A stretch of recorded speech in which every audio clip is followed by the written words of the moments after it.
Good morning, I'm Melissa Harris-Perry.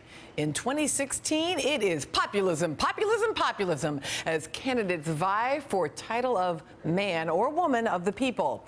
And this time, the Democrats have some competition.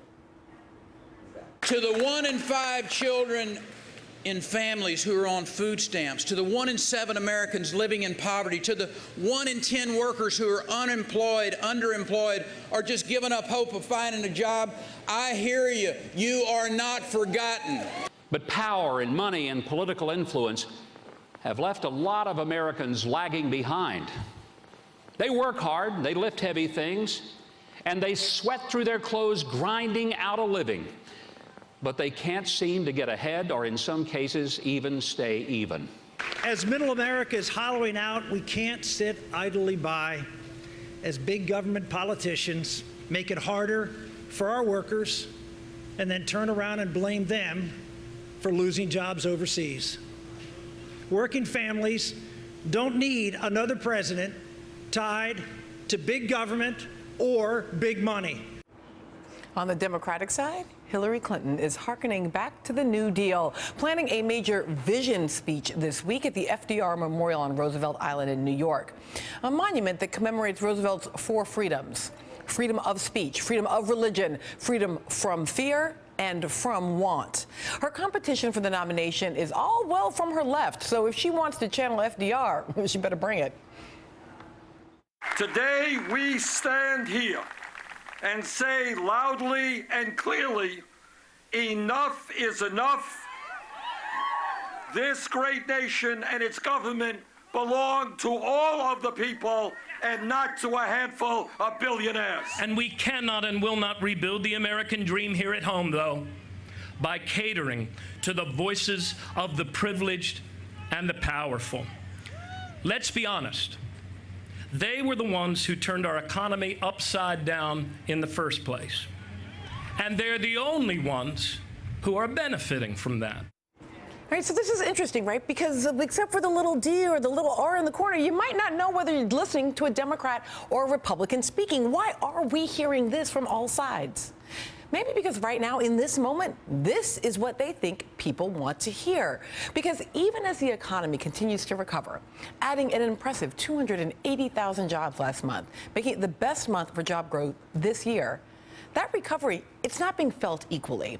A recent poll by the New York Times and CBS found that 2/3 of Americans believe that wealth should be more evenly distributed. 65% believe that the gap between rich and poor must be addressed right now. 57% believe the government should explicitly be trying to close that gap. It's clear now that income and wealth inequality are getting increasing attention from the American people and have been for several years. That attention was jump-started by the Occupy Wall Street movement of 2011 and sustained through protests for higher wages and recent incidents of alleged police brutality that drew national focus to deeply unequal American microcosms, like Baltimore. Now, the electorate wants something done, and the nation's would-be leaders need to present their plans. Joining me now, Tamara Draut, who is Vice President of Policy and Research at Demos. She's also working on writing a book right now about the new working class to be published by Doubleday in April of 2016. Raul Reyes, attorney and contributor to NBCnews.com. And Anand, Giridharadas, who is columnist for the New York Times and author of the book, The True American, Murder and Mercy in Texas. So nice to have you all here. Let me start with you, since you're new to the Nerdland table here. We've talked a lot about that 99 versus 1% as a kind of way of thinking about inequality, but you've written recently that you actually think that 99 versus 1 is kind of the wrong way to think about it. There's a different way to think about what these multiple American realities are. I think it excuses too many of us who are not necessarily in the 1%, but are still living in a very successful country. The way I think about it is, I think 30% of Americans still live in an America that is the most successful society in the history of the world. Work for world-class institutions, have a certain amount of access to hospitals, insurance, a good life, good universities. But I think 2/3 or 3/4 of us are living in a very different America that is actually now decisively a second world country without our realizing it. And if we mischaracterize the problem as hedge funders stealing a little bit of money from the rest of us, I actually don't think we understand the extent of institutional decay and civilizational decay in the kind of bottom 2/3 or 3/4 of the country. It's an interesting point. This idea of the 99%, it always felt to me was in part a political strategy to draw in more people, because you know that, so you might be in the 70%, but not in that 1%. But it is an interesting point that in drawing in that greater coalition, it might also obscure just how big those gaps are for an even broader proportion of people. I think Anand's exactly right. I mean, the degradation that so many workers, most workers in America have suffered in the last 2 decades is extreme. The reality is the difference between having a college degree and not having a college degree is enormous now. People don't live on the same blocks. They don't interact with each other. I tell my students, just military crawl across the finish line, guys. Like, it's not the same job market it may have been in the 90s for college grads, but it is still a bulwark against so many economic bads. But the majority of workers and the majority of jobs, the largest jobs that are growing in America, are working class jobs. They're home health aides, they're child care workers, they're janitors, they're retail sales. Those are the jobs that are adding the most to our economy right now, and they don't require a college degree, and they don't provide a life of dignity and well-being. It's an interesting point, this idea that when we talk about jobs, there used to be a discourse, Raul, that all of those kinds of jobs, the ones that don't require a college degree, were gone. But in fact, in the service economy, they're not gone. They're here, but they don't provide the same kind of life. Like my grandfather on my mother's side never graduated from college, never went to college, but he was a delivery truck driver. He sold Chryslers for a long time and was able to buy a home.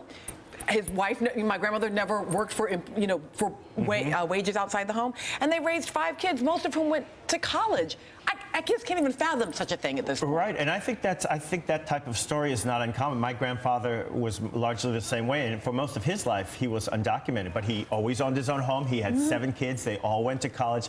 But I think for families today, there's so much insecurity. Even those who are able to go to college, they still face a very difficult job market. But I think part of the problem is that it's not just our system, it's the way we look at it with a type of, I would say, a paralysis, because people are frustrated in terms of what do we do. But the fact is, looking at our system at the macro level, when you factor out things like our tax policies and our government spending policies, structurally, our economy is not set up for the type of inequality we have. We're more like the European economies. So the fact is, at least at the theoretical level, the good news is that just as we created a lot of this income inequality with our policies, with our we can change it. But the question is, it's a political question. Are we willing to do it? Do we have the courage to do it? And what type of country do we want to live in? And on the way you asked the question in your recent New York Times piece, I was like, well, now this is the political dynamite we don't want to touch, which is the question of the resources that any individual family has,